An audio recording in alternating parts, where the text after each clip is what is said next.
Evangelio según San Juan capítulo 20 del 1 al 9. Él debía resucitar de entre los muertos. El primer día después del sábado, estando todavía oscuro, fue María Magdalena al sepulcro y vio removida la piedra que los cerraba.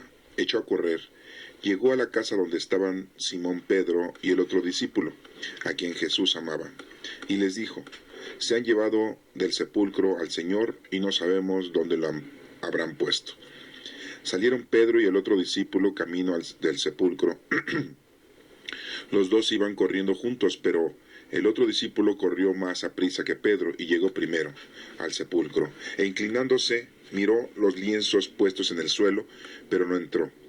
En eso llegó también Simón Pedro, que lo venía siguiendo, y entró en el sepulcro, contempló los lienzos puestos en el suelo y el sudario que había estado sobre la cabeza de Jesús, puesto no con los lienzos en el suelo, sino doblado en sitio aparte. Entonces entró también el otro discípulo, el que había llegado primero al sepulcro, y vio y creyó, porque hasta entonces no habían entendido las Escrituras, según las cuales Jesús debía resucitar de entre los muertos. Esta es palabra de Dios. Honor y gloria a ti, Señor Jesús. La primera lectura es de los Hechos de los Apóstoles, capítulo 10, del 34 y del 37 al 43. Hemos comido y bebido con Cristo resucitado. En aquellos días, Pedro tomó la palabra y dijo: ya saben ustedes lo sucedido en toda Judea, que tuvo principio en Galilea, después del bautismo predicado por Juan, cómo Dios ungió con el poder del Espíritu Santo a Jesús de Nazaret, y cómo éste pasó haciendo el bien, sanando a todos los oprimidos por el diablo, porque Dios estaba con él. Nosotros somos testigos de cuanto él hizo en Judea y en Jerusalén.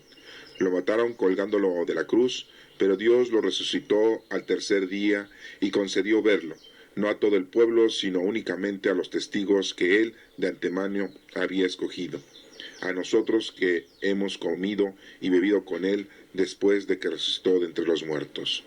Él nos mandó predicar al pueblo y dar testimonio de que Dios lo ha constituido juez de vivos y muertos. El testimonio de los profetas es unánime, que cuantos creen en él reciben por su medio el perdón de los pecados. Esta es palabra de Dios. Te alabamos, Señor. La segunda lectura es de la primera carta de los Corintios, capítulo 5, del 6 al 8.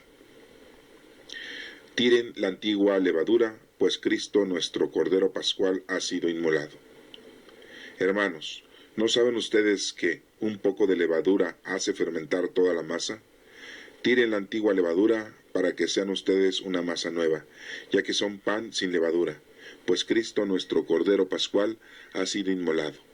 Celebremos pues la fiesta de la Pascua, no con la antigua levadura, que es de vicio y maldad, sino con el pan sin levadura, que es de sinceridad y de verdad. Esta es palabra de Dios. Te alabamos, Señor. En el Evangelio de Juan nos está presentando que Jesucristo debía de resucitar de entre los muertos. Y nos dice la lectura que el primer día después del sábado, estando todavía oscuro, fue María Magdalena al sepulcro y vio removida la piedra. Recordemos que el séptimo día es para los judíos el sábado, y el domingo, a muy temprana hora, a las 6 de la mañana, cuando empieza a salir el sol, nos dice el primer día después del sábado, o sea domingo, estando todavía oscuro, fue María Magdalena al sepulcro. Vemos que María Magdalena se dirige al sepulcro para ir a ver la sepultura de nuestro Señor Jesucristo. Recordemos que las mujeres le ponían ungüentos, embalsamaban al cuerpo de los muertos, y en este caso María Magdalena era una de ellas que se procuró ir al sepulcro para embalsamar el cuerpo de nuestro Señor Jesucristo. María Magdalena, una mujer que le había sacado a Jesucristo 7 espíritus malignos. María Magdalena era de la ciudad de Magdala. No tiene nada que ver María Magdalena con la adúltera ni con la prostituta que siempre se ha manejado. María Magdalena no tenía nada que ver con esos puntos que la mayoría de la gente publica o que cree que María Magdalena era una adúltera o una pecadora. Fue liberada de 7 espíritus malignos según el Evangelio. Nos menciona aquí que María Magdalena llega al sepulcro y ve removida la piedra. Era una piedra bastante pesada, que se necesitaban 4 hombres para poder mover la piedra y destapar el sepulcro. Jesucristo fue sepultado, no fue enterrado. Enterrado es bajo tierra, sepultado es cuando está sobre la tierra. Y ve movida la piedra, que era muy pesada. Y dice aquí, echó a correr y llegó a la casa donde estaban Simón Pedro y el otro discípulo. No nos menciona que estuvieran todos los demás discípulos, simplemente nos menciona que a la casa donde estaba Simón Pedro y el otro discípulo, que sabemos que es Juan, el más pequeño de los discípulos. No estaban ahí los otros 9 discípulos. Recordemos que Judas Iscariote ya se había tratado de ahorcar y había muerto por incidente al romperse la rama de donde colgó la cuerda, de la cual se quería ahorcar, y al quererse ahorcar se rompió la rama y cayó, y del golpe murió. No logró suicidarse, no logró ahorcarse. Entonces aquí nos menciona que nada más estaba Pedro, Simón Pedro, el pescador, y el otro discípulo, Juan, el más pequeño. Dice a quien Jesús amaba, y les dijo, se han llevado del sepulcro al Señor y no sabemos dónde lo han puesto. Magdalena les da el aviso a Simón Pedro y a Juan de que al llegar al sepulcro María Magdalena, pues ya no estaba el cuerpo de nuestro Señor Jesucristo. Ellos pues se sorprenden, se admiran de lo que acaba de decir María Magdalena, sabiendo que pues María Magdalena había ido quizá a embalsamar el cuerpo de nuestro Señor Jesucristo, ya que el sábado pues no lo podían realizar. Según las costumbres judaicas, es de que el sábado no puedes hacer ninguna actividad de ninguna índole. Ni tú, ni tus sirvientes, ni tus esclavos, ni tus animales, porque es el 7º día y debe de ser respetado, debe de ser pues otorgado al Señor Todopoderoso por ser el día que nuestro Señor descansó según las Escrituras. Y vemos cómo entonces al inicio del día del domingo, pues María Magdalena se presenta en el sepulcro. Recordemos que eran como las 6 de la mañana, aunque aquí nos menciona que todavía estaba oscuro cuando María Magdalena fue al sepulcro. Recordemos también que el día domingo para los judíos ya había empezado desde las 6 de la tarde del sábado, que sería para nosotros, de las 6 de la tarde del sábado a las 6 de la mañana del domingo, ya había pasado la noche del domingo y ya empezaba el domingo el día, pero no lo habían hecho en la noche. Pudieron haberlo hecho después de las 6 de la tarde del sábado, ya que ya empezaba el domingo, pero no fue así. Se esperaron hasta que fuera luz de día para llevar a cabo el embalsamiento de nuestro Señor Jesucristo, de su cuerpo. O sea que ya habían pasado 12 horas del domingo. Y nos menciona aquí que salieron Pedro y el otro discípulo camino al sepulcro. Los dos iban corriendo juntos, pero el otro discípulo corrió más aprisa que Pedro. Pues esto es lógico, ya que Juan era un joven, aproximadamente tendría 17 años, porque cuando Jesucristo empezó su vida pública a los 30 años, Juan aproximadamente era un joven como de 14, 15 años, y ya Pedro era una persona adulta de más de 40 años. Por eso nos menciona aquí que los dos corrieron, pero el discípulo más joven, el discípulo Juan, pues llega primero que Pedro. Y llegó primero al sepulcro, e inclinándose, miró los lienzos puestos en el suelo. Se inclina para mirar hacia adentro y ve que los lienzos están en el suelo tirados. Pero no entró, permaneció fuera del sepulcro. No quiso entrar Juan hasta que no llegara Simón Pedro. ¿Por qué razón? Porque sabemos que Simón Pedro era el guía, era el dirigente, era el líder, era a quien Jesucristo le había otorgado la primicia de ser el número 1 de los discípulos, y es así como Juan respeta esa autoridad, respeta esa madurez de que Pedro, a pesar de ser igual que él un discípulo, le da todo el respeto de que él sea el primero que debe de tomar testimonio de lo que están viendo, que en este caso que Jesucristo no se encontraba en el sepulcro y que los lienzos estaban tirados. Dice aquí el Evangelio que en eso llegó también Simón Pedro, que lo venía siguiendo, y entró en el sepulcro. Pedro, al llegar, sí entra enseguida, no se detiene. Él es el primero que es el que entra y tiene el testimonio de que Jesucristo no se encuentra en el sepulcro y que los lienzos con que lo cubrían a nuestro Señor Jesucristo están en el suelo. Y dice, nos menciona que sino doblado en sitio aparte el sudario que había estado sobre la cabeza de Jesús, no estaba con los lienzos, estaba doblado en un sitio aparte. Esto nos hace entender que la persona que estaba dentro se quitó el sudario que le envolvía su rostro, lo dobló y lo dejó acomodado en un lugar y no lo estaba en el suelo.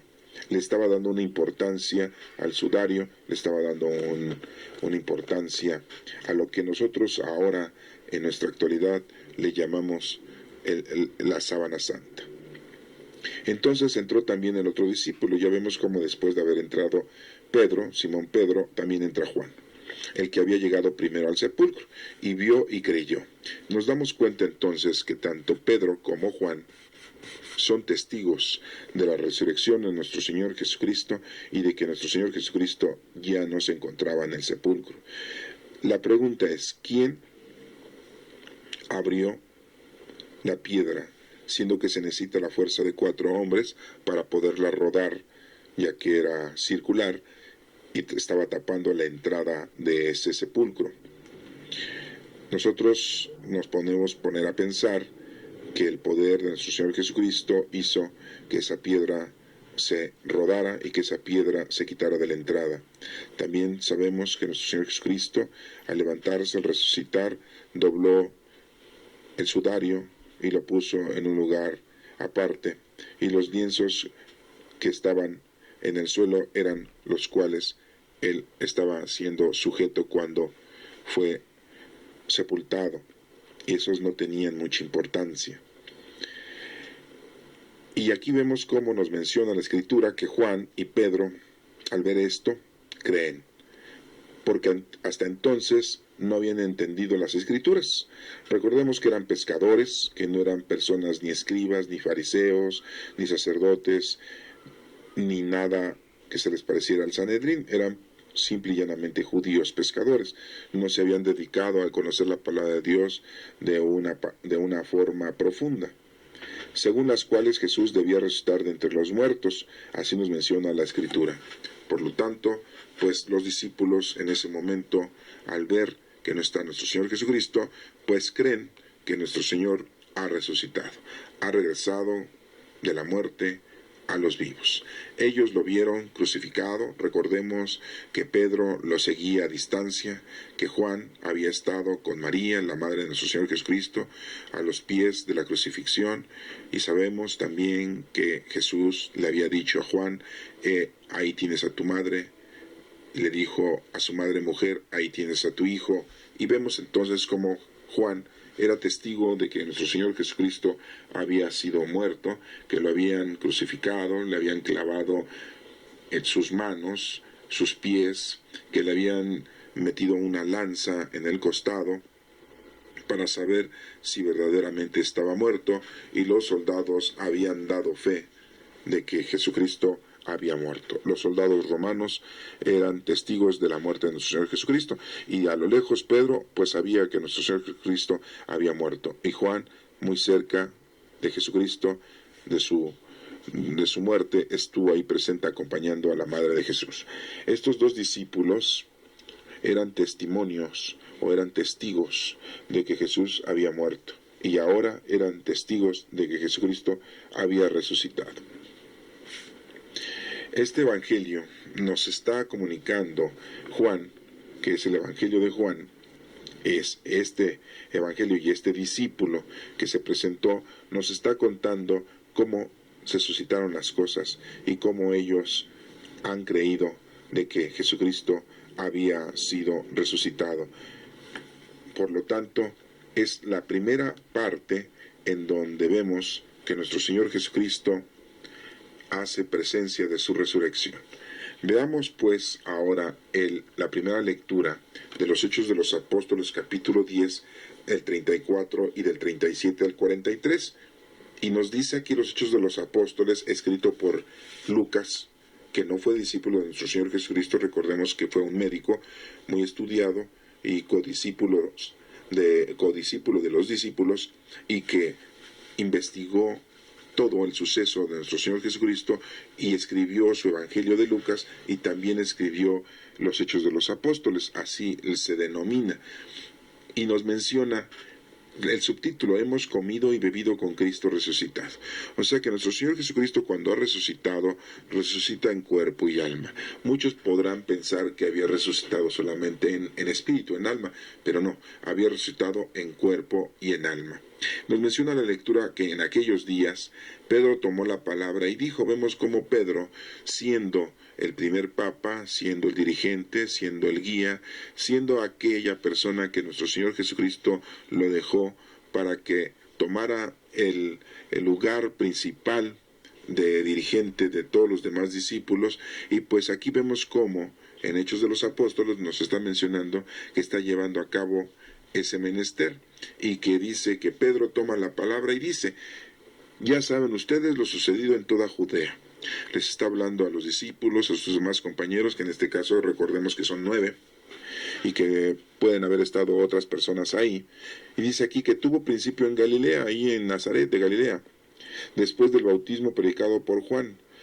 Hace mención también del bautismo que predicó Juan el Bautista, que así le decían, y que desde ahí empezó todo. Recordemos que nuestro Señor Jesucristo tenía 30 años cuando fue bautizado, y después fue llevado al desierto, y estuvo en el desierto 40 días y 40 noches preparándose para empezar su vida pública durante 3 años. Recordemos entonces que no debemos de aceptar esas teorías, esas hipótesis de que nuestro Señor Jesucristo antes de los 30 años ya había hecho milagros, ya había hecho de niño ciertas apreciaciones, y que había hecho ciertas situaciones en las que la gente las veía muy milagrosas. No podemos nosotros aceptar ese suceso, ya que aquí muy claramente nos está mencionando que nuestro Señor Jesucristo empieza todo desde su bautismo, y después fue llevado por el Espíritu al desierto, y está ahí 40 días y 40 noches hasta que tuvo hambre. Entonces esto nos hace ver que estuvo en oración, en ayuno y abstinencia, y estuvo solo, apartado de todo lo mundano y de todo lo terrenal, para poder llevar a cabo ese menester. Y nos menciona aquí entonces que como Dios ungió con el poder del Espíritu Santo a Jesús de Nazaret, ¿se acuerdan de que en el bautismo una paloma estuvo volando por encima de la cabeza de nuestro Señor Jesucristo? Y nuestro Padre Dios habla, y se escucha una voz que dice: este es mi Hijo amado, al que tengo todas mis complacencias, síganle, dice nuestro Padre Dios. Y así también pasó cuando el Espíritu Santo llegó en Pentecostés a todos los discípulos. También se oyó un fuerte ruido, un trueno. Y bueno, aquí nos menciona esta lectura de Hechos que: y como éste pasó haciendo el bien, sanando a todos los oprimidos por el diablo, porque Dios estaba con él. Nos hace mención Pedro de que nuestro Señor Jesucristo durante 3 años estuvo sanando a todos los oprimidos, y no solamente los curó físicamente, sino también los curó de una manera espiritual. Por eso dice: a todos los oprimidos por el diablo, a todos aquellos que estaban desesperados, a todos aquellos que estaban en una desesperación por una situación en la que estaban, en la que se encontraban, de toda índole. Recordemos que pues el pueblo judío estaba siendo también esclavo, había sido un pueblo oprimido, o ahora en ese momento por el gobierno romano. Pero Dios estaba con nuestro Señor Jesucristo, por eso pudo hacer todo lo que pudo hacer nuestro Señor Jesucristo. Dice aquí, nosotros somos testigos, dice Pedro, Simón Pedro somos testigos, y ya vimos que pues sí, Simón Pedro y Juan fueron los primeros testigos de la resurrección de nuestro Señor Jesucristo, pero también fueron testigos de toda la predicación que tuvo nuestro Señor durante 3 largos años, y que lo acompañaron pues esos 12 discípulos que siempre estuvieron con él, sus compañeros, podríamos decir, sus amigos. Y dice aquí, de cuanto él hizo en Judea y en Jerusalén, lo mataron colgándolo de la cruz. Recordemos a nuestro Señor Jesucristo que fue asesinado en una cruz. Debemos también saber que nuestro Señor Jesucristo fue crucificado totalmente desnudo. En la actualidad, la Iglesia Católica principalmente siempre le oculta sus partes íntimas, sus partes nobles a nuestro Señor Jesucristo, poniéndole un taparrabo o un trapo para no llamar la atención de otra manera y que la gente pueda verdaderamente ver a nuestro Señor Jesucristo como lo que es el Hijo de Dios y no verlo de una manera como un ser humano normal. Pero desgraciadamente la verdad de las cosas es que nuestro Señor Jesucristo y todos los que crucificaban en aquel entonces los crucificaban totalmente desnudos. Era una vergüenza el ser crucificado en la cruz, y nuestro Señor Jesucristo tomó esa muerte tan vulgar, tan vergonzosa, para demostrarnos a nosotros que nos liberaría del pecado mortal a todos nosotros los seres humanos, y ha dado la vida por nosotros de una manera tan trágica y tan agresiva. Y nos menciona aquí entonces que pero Dios lo resucitó al tercer día. Jesucristo muere, es crucificado a las 12 del día, nada más dura 3 horas vivo ahí crucificado, y a las 3 de la tarde muere. Eso lo pueden ustedes releer en los otros evangelios, y aquí lo vemos como nos lo está mencionando, que muere a las 3 de la tarde el viernes y resucita el domingo. O sea que a las 3 de la tarde del sábado pues es un día, y a las 3 de la tarde del domingo pues son 3 días, es viernes, sábado y domingo, 3 días. Entonces, concedió verlo no a todo el pueblo, sino únicamente a los testigos que él de antemano había escogido. Jesucristo se estuvo apareciendo principalmente a sus discípulos. Acuérdense que ya nada más eran 11 porque Judas Iscariote ya no estaba. Y entonces vemos cómo aquí esos testigos pues son los discípulos que se encontraban con nuestro Señor Jesucristo, que estuvieron con él 3 años aprendiendo su doctrina y llevando a cabo lo que nuestro Señor les había enseñado. A nosotros que hemos comido y bebido con él después de que resucitó de entre los muertos, también nos menciona Pedro aquí muy claramente que estuvo nuestro Señor Jesucristo. Y bueno, vemos como entonces, después de que resucitó de entre los muertos, nuestro Señor Jesucristo estuvo apareciéndose a los discípulos, a los 11 discípulos. Él nos mandó predicar al pueblo y dar testimonio de que Dios lo ha constituido juez de vivos y muertos. Pedro vuelve a replicar o vuelve a insistir de que nuestro Señor Jesucristo había mandado a todos sus discípulos a predicar al pueblo principalmente y dar testimonio de que Dios lo ha constituido juez de vivos y de muertos. Empezaba ahí la iglesia, la primera iglesia de Cristo, a predicar, a llevar el evangelio, a enseñar la doctrina. Eso es su trabajo de los discípulos, de los apóstoles, ahora de los presbíteros y de los pastores.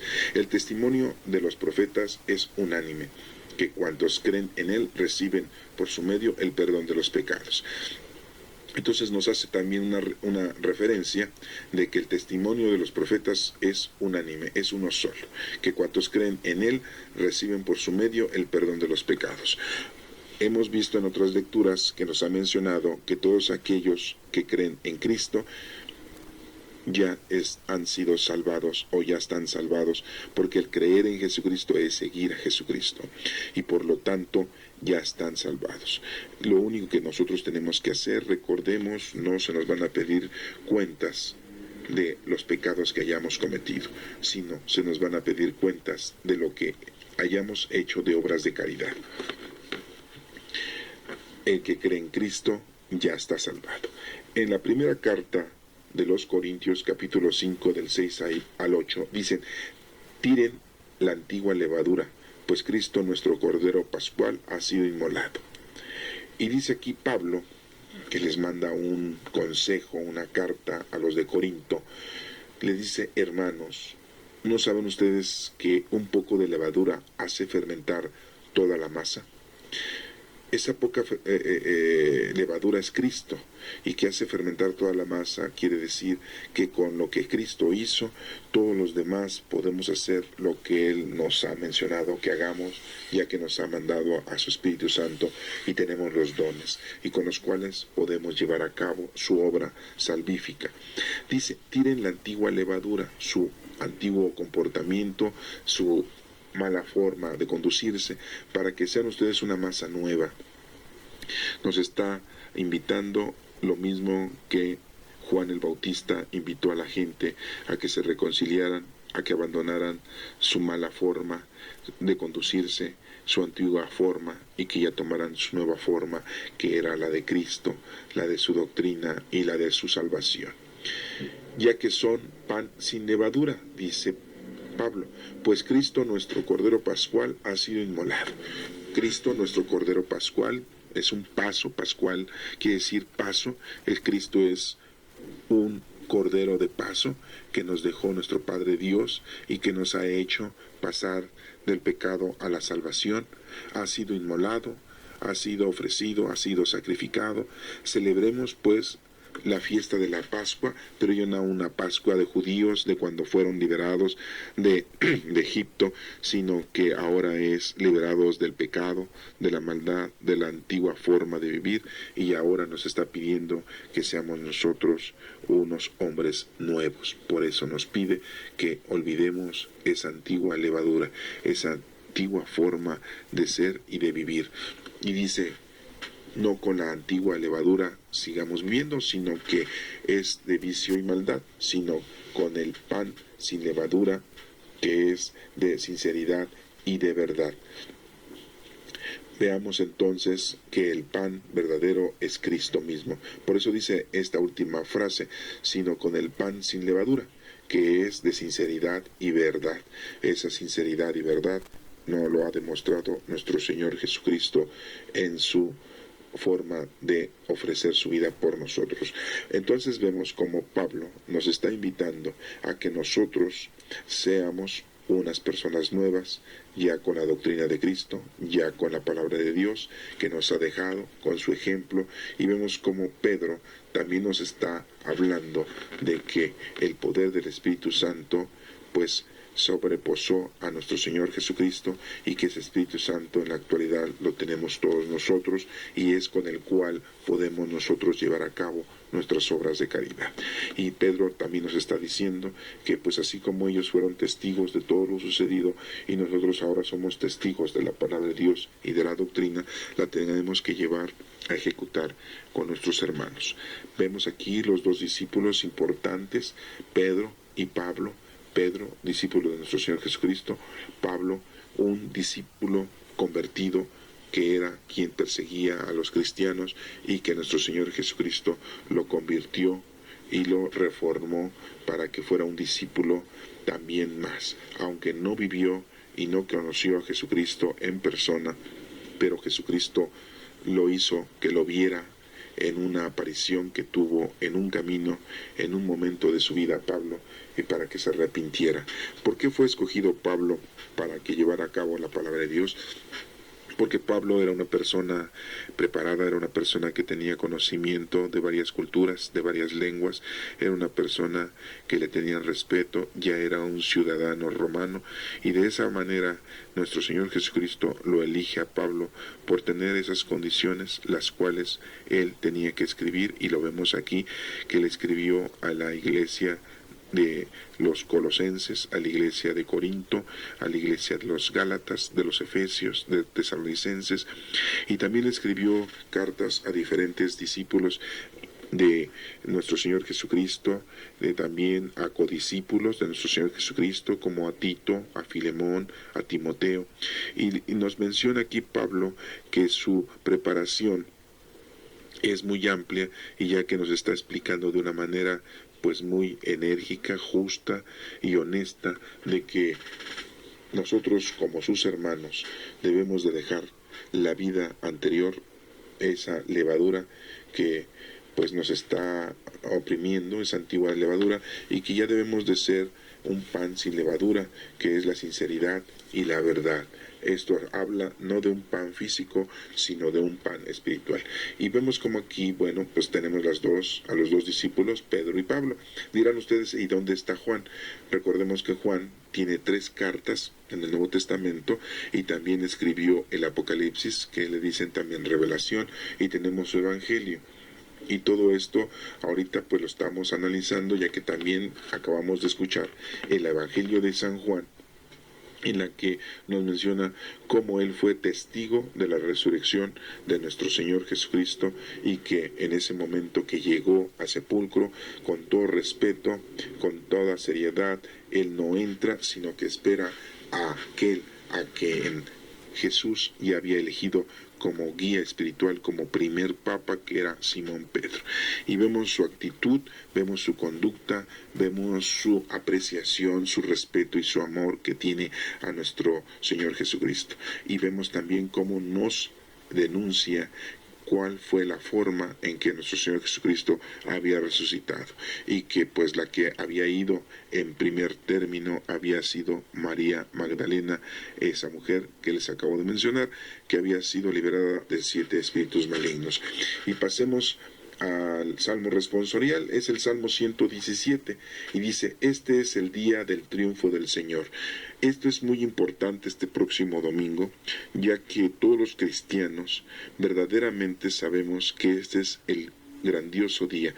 Muchos podrán decir que el día más importante para los cristianos es el nacimiento de nuestro Señor Jesucristo, pero no es así. Otros dirán que el día o más importante de los cristianos es Pentecostés, la venida del Espíritu Santo, y tampoco es así. El día más importante para todos los cristianos, el día que le debemos de poner, no es el día que murió nuestro Señor Jesucristo, ese Viernes Santo que muere a las 3 de la tarde, el número 3 que significa poder, y que dura desde las 12 a las 3 de la tarde, y que muere en viernes y que resucita el tercer día, en domingo. Volvemos a mencionar el número 3 que significa poder. No estamos mencionando que ese día sea el más importante. El más importante para todos los cristianos tampoco es el día del bautismo de nuestro Señor Jesucristo, sino el más importante es el día de la resurrección de nuestro Señor Jesucristo, porque si no hubiera habido resurrección, no hubiera habido Pentecostés. Si no hubiera habido resurrección, no hubiera abolido la muerte, y la muerte en la cruz nos hace ver que nosotros ya estamos salvados de la muerte, y matemos a nuestro pecado y vivamos en la vida eterna, que es nuestro Señor. Todo aquel que cree en Cristo vivirá para siempre. Y nos menciona aquí el Salmo responsorial: te damos gracias, Señor, porque eres bueno, porque tu misericordia es eterna. Diga la casa de Israel, su misericordia es eterna. Entonces le damos gracias a nuestro Señor porque Él es el bueno, porque su misericordia siempre ha sido para todos, eterna, nunca ha sido por partes, nunca ha sido selecta, siempre ha sido su misericordia para todos. Nos menciona aquí que la diestra del Señor es poderosa, la diestra del Señor es nuestro orgullo. No moriré, continuaré viviendo para contar lo que el Señor ha hecho. Entonces aquí nos menciona el Salmo responsorial que debemos de estar viviendo para contar lo que el Señor ha hecho con cada uno de nosotros. Es necesario que demos testimonio veraz de todo lo que el Señor ha hecho con nosotros, a todas esas personas que titubean, que no creen, que están alejadas de nuestro Padre Dios, y veamos así cómo los podemos ayudar evangelizándolos, comunicándoles la palabra de Dios. La piedra que desecharon los constructores es ahora la piedra angular. La piedra esa que desecharon los constructores, pues es Cristo, y todos los constructores la desecharon, que eran los judíos, los hebreos, el Sanedrín, los sacerdotes, los fariseos, los escribas. No aceptaban a nuestro Señor Jesucristo como el Hijo de Dios, como el Mesías, y ahora es la piedra angular. ¿Por qué es la piedra angular? Porque en toda construcción siempre hay una piedra que es el ángulo que da inicio a esa construcción. Y en este caso esa piedra que da inicio a esta gran construcción que es la vida eterna, que es la divinidad, que es la salvación, es nuestro Señor Jesucristo, que nos ha traído la salvación mediante su doctrina, mediante su comunicación, sus consejos, su palabra que nos ha dejado en el Nuevo Testamento. Y vemos cómo entonces la piedra que se echaron los constructores es ahora la piedra angular, es la más importante. Esto es obra de la mano del Señor. Esto es obra de nuestro Padre Dios. Es un milagro patente, así nos menciona la Sagrada Escritura, así nos menciona este Salmo 117 y el responso: este es el día del triunfo del Señor, aleluya. Por eso les digo, si el Salmo responsorial está diciendo que este es el día más importante, la resurrección, ese debe de ser el día más importante. Este próximo domingo que vamos a vivir, que es el día número 5 de abril del 2015, año número para los judíos 5775, estamos entonces viendo que el próximo domingo pues se celebra el día más importante para todos los creyentes, para todos los cristianos, que es la resurrección de nuestro Señor Jesucristo. Si nuestro Señor Jesucristo no hubiera resucitado, estaríamos en vano nosotros creyendo en Dios, estaría en vano nosotros creyendo en la salvación, estaría en vano nosotros creyendo que nuestro Padre Dios es el Todopoderoso. Eso es lo que debemos de entender nosotros en la actualidad, y estas lecturas que hoy hemos mencionado del próximo domingo, que es la resurrección, nos debe de quedar muy claro que es el día más importante de todos nosotros. Y ojalá que te hayas convertido, que ojalá hayas aprendido, que hayas conocido la palabra de Dios, que estés amando a nuestro Padre Dios para que le puedas servir con los dones que el Espíritu Santo te ha puesto a ti en tu vida, para que los lleves a cabo con los demás. Acuérdate que las obras de caridad deben de ser con las personas que no son tu familia, porque tu familia es tu obligación, que no son tus amigos, porque eso tú correspondes con ellos. Debe de ser esto con todas las personas que Dios te vaya a poner enfrente, con todos aquellos enemigos posiblemente que Dios te ha puesto en tu camino, para que les brindes esa ayuda, esa caridad de toda índole, casa, vestido y sustento que nuestro Padre Dios nos da, y que nosotros podemos otorgárselo a aquellas personas que lo necesitan. Hagamos pues nuestras obras de caridad todos los días, esta cuaresma que ya se ha terminado, esta Semana Santa, la Semana Mayor que recordamos, la pasión de nuestro Señor Jesucristo que ya ha terminado, y este domingo de resurrección en la que nosotros hemos resucitado a Cristo, hemos resucitado a nuestro Padre Dios. Esperamos que verdaderamente haya sido de mucho fruto el que hayamos conocido la palabra de Dios, su doctrina, y que nos hayamos arrepentido de todas nuestras malas acciones que hemos tenido durante todos nuestros últimos días. Si estás joven, debes de ponerte a trabajar cuanto antes si eres un niño.